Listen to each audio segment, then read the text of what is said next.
Hello and welcome to the Daily Mill for Monday the 20th of March 2023. In today's Millwall news, as expected, hindsight is 2020 and here we go. Millwall manager reveals temptation to switch team before Huddersfield. Oliver Burke and Duncan Watmore were almost named in the starting lineup to face the Terriers over the weekend. Gary Rowett admitted that he contemplated changing his team for Saturday's defeat to Huddersfield Town, but ultimately wanted to continuity after securing consecutive wins in the Championship. The Lions put out the same starting lineup against both Reading and Swansea City,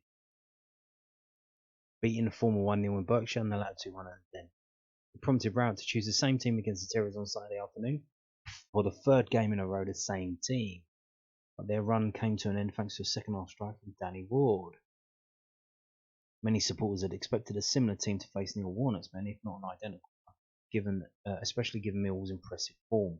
Rowett had been keen to keep things the same during winning runs, but injuries have often prevented the manager from doing that and forced him to make changes instead. However, he had pondered switching wide players before the clash, adding that he had to take a more attack-minded approach to try and win the game after the half-time break. But he waited until the obligatory 60-minute mark. He didn't change it at half-time. So he was thinking about changing it before the game. Saw how we were doing a lot of attacking but hadn't scored yet at half-time. And figured, you know what? These players who have started the game, that have played 2 games in a row, what I'm going to do is I'm going to give them another 15 minutes and see how they get on.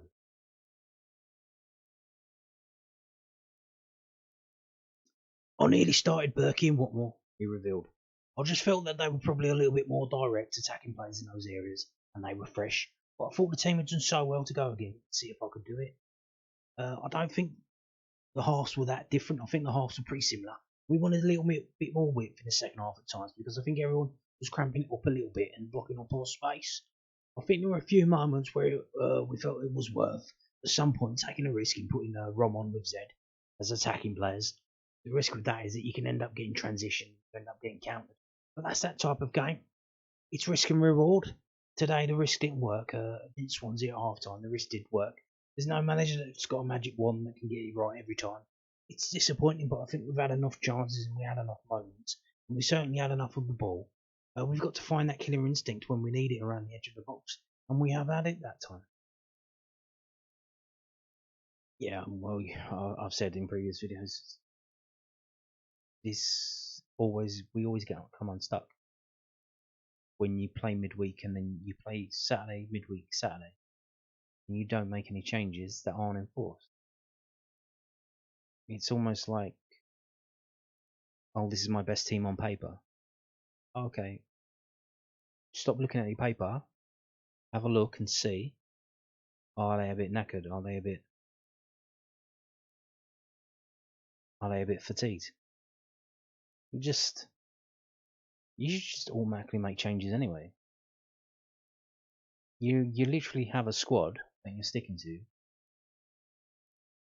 and you're saying that these players are at a certain level. You won't. Even when we had injuries before, he was reluctant to bring any under 21s into the squad because he wants players that are at this level, first team level. So he's not going to play anyone who's below that.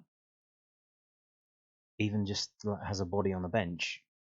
He understands like these players will, and I would say, apart from,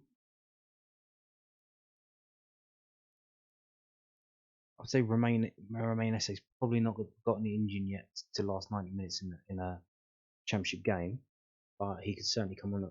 Could have come on at half time. He could have started the game and you could have took him off early. Also, I would say probably George Evans isn't quite at that level, which is why I think for the last 2 games he hasn't been on the bench. I think he's basically a League One player, very good League One player, but other than that, all the other players in that squad, we could say Idomu Maku, he's unproven, but he's played in like the Champions League against foreign teams and done pretty well. So, but again, he's unproven. Apart from those 3, there everyone is pretty much of a muchness. So like swapping out. I know Leonard got the throw in that gave the goal, but bringing Shackleton in for him and then bringing Watmore on for Vogelsammer. Playing two up front, played Burke up front with Bradshaw. I don't think Burke's really working out in his formation as part of the 4-2-3-1.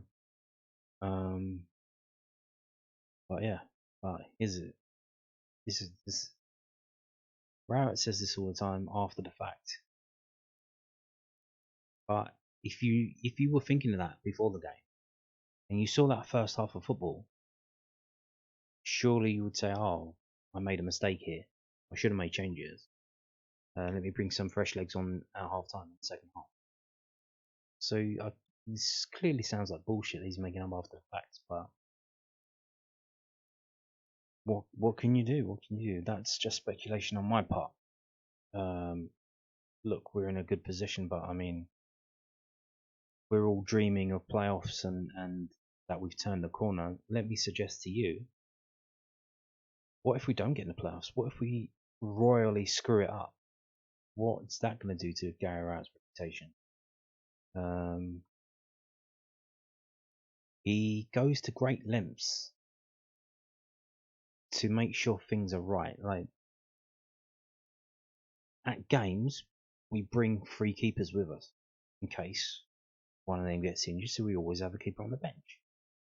There's extra players travelling with the squad to make sure so all of this stuff is covered. That's the kind of chess moves that are being made. Okay, if one of our keepers gets injured in training, we've got the third choice keeper here that we can put on the bench, and then whichever one of the first two keepers isn't injured will start.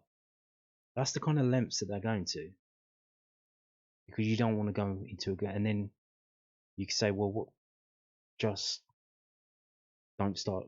Don't have a keeper on the bench. But then when you have a situation where if like, literally it's a tiny percentage that you would have one keeper get injured, and then you start a game without a keeper on the bench, and then sod's law, tiny percentage that keeper would either get injured and sent off as well, and then you're left with no keeper to go in goal, and you're like, uh-oh. But he makes allowances for those kind of things. That's so slim and happen. But then he doesn't figure. Like you're not dropping a player by changing the team. You're just rotating the squad, and that's the way it is these days. And the players should know that. If they get upset, they just drop off, or they get the hump, start moaning. Then maybe that's something you need to manage and do something about that. But there's very few players, I would say, that are automatically, you could say, they're 100% first choice. Like, you could make a case for swapping out any of the players at any time.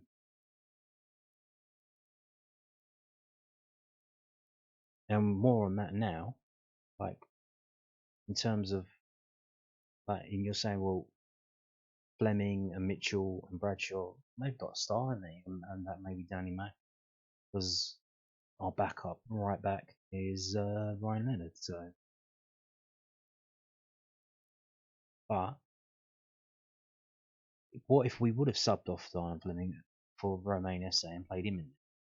Because that would have changed things. Because we played the same team 2 games in a row, Huddersfield had good information that was very recent to figure out how to play against us. And this is what they did, and more on the story now from Southern News. Okay. Neil Warnock details how he silenced Millwall's talisman in Huddersfield clash. Zian Flemming struggled in the final third and Wales 1-0 defeat to the Terriers then on Saturday afternoon. And why did he do that? Because he was being marked. So if you would have took him off, like, fans would be like, why are you taking him off for? Because they were marking him. They were doing a special man marking thing on him. So if you take him off, then the managers you've got to say to that player, just keep man marking the player that he's just been changed for, or he's got to move him elsewhere. That leaves space to open up. A veteran manager, Neil Warnock, explained that he put extra precautions in place to nullify a Zian Flemming's threat in Millwall's 1-0 defeat to Huddersfield Town. The Dutchman has already scored 13 goals in his maiden season in English football, having arrived from Eredivisie club Fortuna Sittard last summer. It's made him the top scorer in the team, alongside Tom Bradshaw, but Flemming's all-round performances have arguably made him the star of the team this campaign. More on that later. I might be doing a video about that next week, because obviously it's an international break. Player of the season. What are you thinking? You got any ideas yet? Is it Flemming, guaranteed? Is it Bradshaw? Many teams have struggled to silence him so far, but relegation threatened Huddersfield were able to keep him quiet throughout the 90 minutes. Despite their poor form, he took 5 shots in total, but just one tested Thomas Vaklik in the visitors' goal. While one was blocked and 3 were off target, he created just one chance and generally struggled to find space to exploit in the final third. After the game, Warnock said that the key to silencing Flemming was to man mark him, something that he has rarely done in his career. He tasked Romani Edmonds-Green with keeping the 24-year-old at bay, something which he successfully managed to achieve. I just look at each team we're playing against, and if I feel like that, I'll do it, the manager said after the game. I don't think I've done it before, really, but I just think he's a good player, isn't he? He's so influential, and I didn't want him to be influential today. I think he's got a little bit frustrated in that respect, and you can see how good he is. I didn't want Hoggy to go on him because he had a bit of an injury, and I thought he'd be a little bit too mobile for him. Reggie has come on. He's done well in training as well, so it was nice. I didn't feel like we needed that extra physical presence with Matty Pearson today, even though I didn't forgive him for his penalty against West Brom. I'm glad he made up for that today with blood in it everywhere and his nose thumbs up. That's more like it. I love seeing a bit of blood deep. So, yeah, they man-marked Zian Flemming.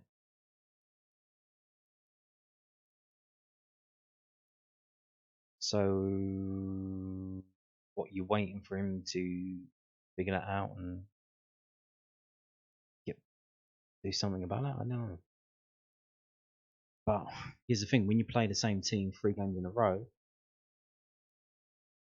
the opposition can figure out, because opposition's drawing up plans, how do you play against this team? And you've just played into their hands. If you would have swapped out other players, it might have been a bit more confusing for them. But what do I know? So, here's some non-Millwall news, but it's league related. It may be Millwall related. So Wigan have been deducted 3 points. They have minus 3 points added to their total, which almost guarantees that they will be relegated. Wigan, this is from EFL.com. Wigan Athletic has, with immediate effect, been deducted 3 points from the 2022-23 Championship table after the club failed to pay players' salaries again in March 2023. The club had previously been charged and sanctioned for failing to adhere to terms of the standard contracts that were enforced between the club and its players in the months of June 2022, July 2022, and October 2022. So far this season, they have failed to pay their players on 4 different occasions. Oh dear. Blah blah blah. In a further breach of the agreed decision, the club owner has failed to deposit an amount equal to 125% of its forecast monthly wage bill in a designated club account. This has been a key term of the agreed decision to help prevent the club breaching EFL regulations again, should there be future delays in the processing of overseas payments. Separately, new charges have been issued to the club following this latest incident of non-payment of player wages, and for not complying with the agreed decision, the club's owners will also be charged with misconduct, with the matter to be referred to an independent disciplinary commission. So they were sold to some foreign guy, I think. So it sounds like when he needs to pay a bill, they transfer the money from abroad, and then they pay it like that. And now they're saying, oh well, the money's coming through late, and that's why the players are not being paid on time. So does he have the money? Does he not have the money? I mean, what's going on here? Could they go bust? Now, that's why am I talking about this in relation to Millwall? Well, obviously, we still have to play them. We have to go up there and play them. Is this going to be good or bad for us? Will the players be so demoralised that they will probably just be going through the motions? Certainly not like any 50-50s or any physicality, then they're not really going to get involved in that. Maybe not. Maybe they might be trying harder because they want to get out of this hellhole and get a decent contract, because they probably see some dark times ahead if they stay at Wigan Athletics. So there you go. Now, how likely is it that they will go bust? I don't know. I'm not. Maybe that geezer who does the Price of Football podcasting, he might be looking into it. I don't know. I think there are some stories from a couple of years ago from the former chairman or one of the chief executives saying that they probably could go bust soon, but that was 3 years ago and they still haven't. Now, these are their results for so far this season. Why am I bringing this up? Now, if they go bust before the end of the season, I mean bust, like done, Dunzo, out of business, not administration. Now, if they go into administration, I think they're going to get minus points added onto the next season, or they might just add it to this season. I think they put in a cut-off to stop teams from doing it on purpose if they look like they were already going to get relegated. So they might add it onto the next season, which doesn't really affect us. Now, if they go bust, it does. Why? Why would that happen? Well, if they get liquidated, and the High Court, wherever they do that, the results will be expunged. What does that mean? It means they will be null and void. So the point that we got at the Den a couple of months ago, was it? In December, we will lose that point. Oh no, we will lose a point, so we go down the table. Well, actually, it might be beneficial to us if Wigan do go bust, because the teams that we're competing with for the playoffs actually got better results against Wigan, and they will lose a lot more points. Now, that sounds like a really kind of scummy way. It's not a good way to get into the playoffs, but that's what it's going to be. I'm pretty sure that the EFL will not want that to happen, because we're so close to the end of the season. They're obviously going to have to pay the players' wages in April. So do they have one more one? And then obviously, technically, they have to pay players' wages for May, or holiday pay, I would imagine that is. So they've got 2 more months worth of wages to pay. So there's not that far to go. Now they've already missed 4. They have paid the players' wages. I don't know about the latest one in March, but the ones before were paid, but just late. And they're saying, well, we have to transfer the money from abroad, and it goes through late. But they were told they need to put 125% of the money they need to pay in wages. So all of the money for wages plus an extra 25%. And they haven't done that. Could that mean they could go bust? Well, maybe not. I'm pretty sure that the EFL wouldn't want that to happen, because, like I said, to have the table rearranged so far this stage at the end of the season would be pretty embarrassing for the EFL. It would probably damage the reputation of the league. I'm sure they would want this to just chug along until the end of the season, and then after that last game of the season against Rowett, they can go as bust as they want. Administration, liquidation, whatever you want. Go for it. And then obviously all the results will be in. Doesn't really matter.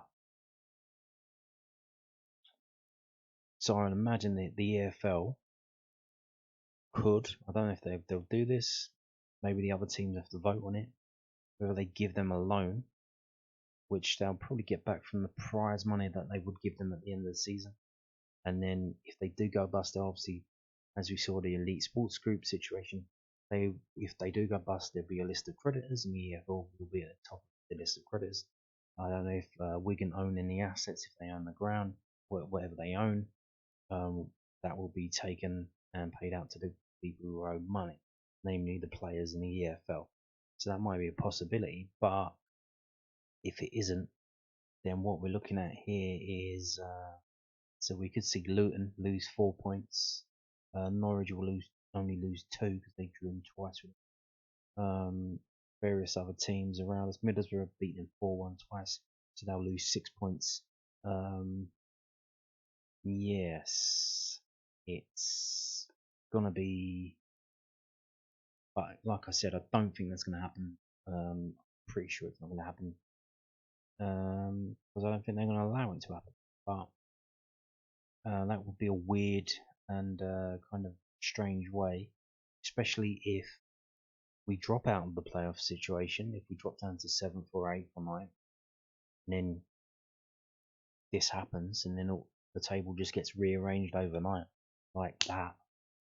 I mean, it'd be crazy, but there you go. Now, moving on to the Loanwatch. Neither the Southern News or Millwall FC website put up the story on the Loanwatch. I'm going to do it myself. So, we've got 3 loan players out. We've got Alex Mitchell at St Johnstone. We have Shamar Lawson at Maidstone United. And we have Jordan Gilmore at VCD Athletics. So, here we go. Kilmarnock 1, St Johnstone 1. So, Alex Mitchell played 90 minutes in this game. And we go down and we see we sort this out in terms of rating, and Alex Mitchell is 6.6, which is gives him the 6th highest rating for St Johnstone players. He had 23 passes and a 52.2% accuracy over that. 8 long balls, 2 accurate long balls. If we go to offensive stuff, I don't think he really did much because they don't use him really up front. That's not really what he does. Defensively, this is his bread and butter. What did he do? Didn't have any tackles. Didn't have any interceptions, but he had clearance. He had 5 clearances, which is the second most of the St Johnstone team. And he gave away 3 fouls. So there you go. That's what he does. Summary. He had 39 touches, 6 aerials, which is up there. Yeah. So there you go. Just your average performance from Alex Mitchell in the Scottish Premiership. Now moving on to Shamar Lawson. Shamar Lawson missed last week's game, which is on. Is it listed there? It's not listed there.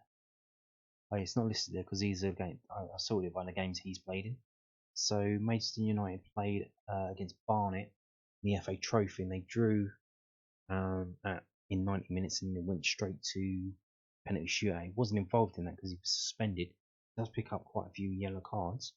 So I think this game, I don't know, for whatever reason, punishment for that game, whatever, he was on the bench, and he come off the bench in the 82nd minute, so he played about 8 or 10 minutes in this game in a 2-1 defeat away at Maidenhead. It's Maidenhead versus Maidstone. Maidenhead Stone. Yeah, he played 10 minutes or so, and it was already 2-1 when he come on, so he didn't really do anything in the game. That's all we get from that. We don't get any stats from that. Moving on to Jordan Gilmore, the goalkeeper, young goalkeeper on the left-hand side at home. VCD Athletic at home. Oh, well, not at home. I think they play at Sevenoaks Town now, which is a long way from Crayford. Not that far, but quite a bit. And 95 in attendance, and he kept a clean sheet. They won 1-0 against Lancing. So there you go. Not bad. A clean sheet and a win, which is good because I'm pretty sure they need that because they are at the bottom of the table in the Isthmian League South East Division. So yeah, they beat a team there or thereabouts around them, just slightly above them. And I assume that the bottom 2 go down, and that the 2 above them in this bracket playing some kind of relegation playoff. I'm not too sure.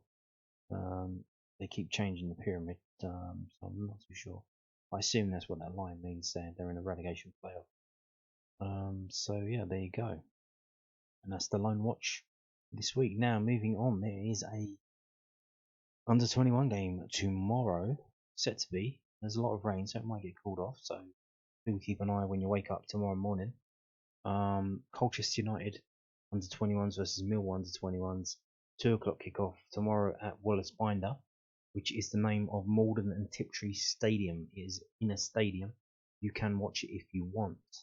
That is confirmed by Colchester's website. This is cufc.com. Maldon Stadium, 2 p.m. Tuesday the 21st of March. And if you want to attend this game, it will be £5 adults, £3 concessions, and if Maldon Tiptree admission will be cash only at turnstiles. So yeah, the game is set to be at Maldon Tiptree, although, as I said, there's been a lot of rain. Quite a few non-league fixtures have been postponed. Malden's fixture at the weekend did get played, so it should be okay. Not too sure, but hey ho. And this is where the teams are in the league so far. This is the league for the Professional Development League South.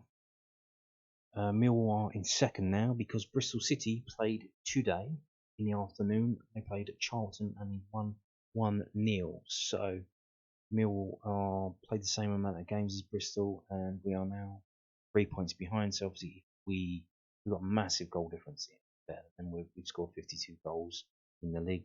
Scoring goals are fun. If we win tomorrow's game against Colchester, as you can see, they are down in 9th. But yeah, if we win that, we're going to go back up. And for some reason, it just reset the league, even though I just. So yeah, see Colchester there, 6 wins, 4 draws. So if we go to home and away, they're not very good at home either. They've won 3 times, drawn 3 and lost 3. Whereas Millwall's away form is really good, so should be a cracking game. But and in terms of, you might see Adomo Maku play a bit of time. Not too sure. Obviously, he wasn't on the bench for the last couple of first team games. So yeah, we'll wait and see what kind of team they put out. But yeah, there's a game tomorrow. It's supposed to be at Maldon Tiptree, but check it in the morning if you're intending to go. And on that note, thank you for watching and goodbye.